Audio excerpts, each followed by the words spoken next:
أي نفر يسرك أي حل إيش حكومتك يا كاسر ئێمە وەکو پاسەکانی دەرەوە شار و ناوشار وامان لاتۆ لەسەر گرانی بانزین لتری بانزین کە نۆرمال بۆ بە 1500 ئێمە پاسەکانی وەکو پاسەکانی ناوشار ڕبعێکیان زیاد کرد کردیانە بە 750 ئێمە پاسەکانی دەرەوە شار ناچارین کرێگەمان گرانکەین لەبەر بەرزبوونەوەی سوتەمەنی لەبەرەوەی ئێمە خۆمان حەزمان بەو دۆخەنیە لەبەرەوەوانیش هەمووی خوشک و برایی ئێمە کرێ زیاتر لەسەر ئەوانەکەوێ ئەگەر ئێمە حکومت ئاوڕێکمان لێباتەوە سوتەمەنیمان بۆ دابین کاکرێکان ماوەکو خۆمان لێڵینەوە بەس ئەگەر ئەوە بڕوا سوتەمەنی بەرز بێتەوە ناچارین ئێمە کرێکانمان بەرزکەینەوە و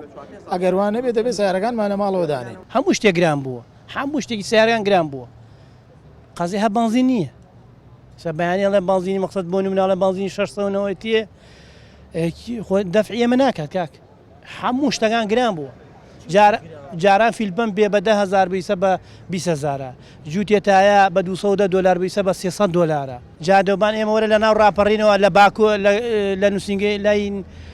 کۆمپانیای باکووە ئەڕوینە سەرەوە وەرە سەیری کە بزانە هەر ڕگڵەیەکە پێش بە سیارەکانمان نەماوە سیارەکان ئێمەکشی تازەی خەتی ڕاپەڕین حت سیارەیەکمان پێشی بێەوە نەماوە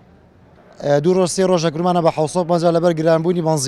بنزین بە 1100 ئەو ێساوا قەرارە 690ەکەیان نردە بەس لەبەری 250 ماخسۆتە سەری دەبێ زەید بە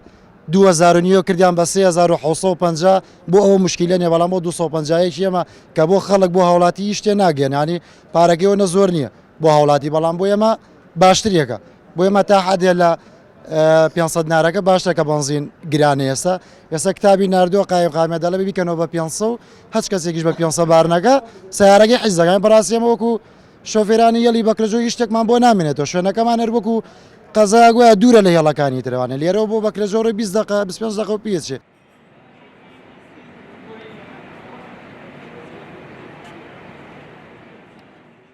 وڵی بۆ کاریگەریەکە هەر بەسەر فەقیرەکە باجەکەیە بەس ئەگەر حکوومەتیش بنزینیان بۆ دابین بکات ئەوە باشترە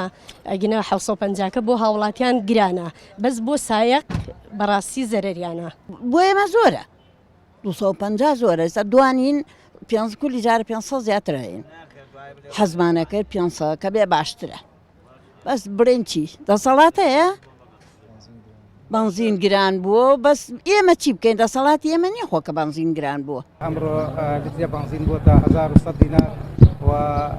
بۆتە کێشە بۆ سەرجەم شۆفێرەکانی هێڵەکانی ناوشار و بۆ هاوڵاتیان کە ئەمڕۆ لە چەندێڵێک نرخەکان زیادی کردو هێڵی بەکرێژۆ و ڕاپەڕین کە نرخەکانیان زیادی کردووە ئەو دوو هێڵە کە لە 500 نارۆ کردوانە بە 750 دینار ئەوی سەبەبی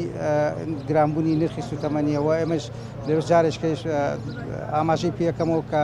وعدمان پێدراوە کە ئەو سوتەمەنیە ئینشاءالله بۆ پاس و تەکسیەکان لە چەند ویزگەیەکە دابین کرێ.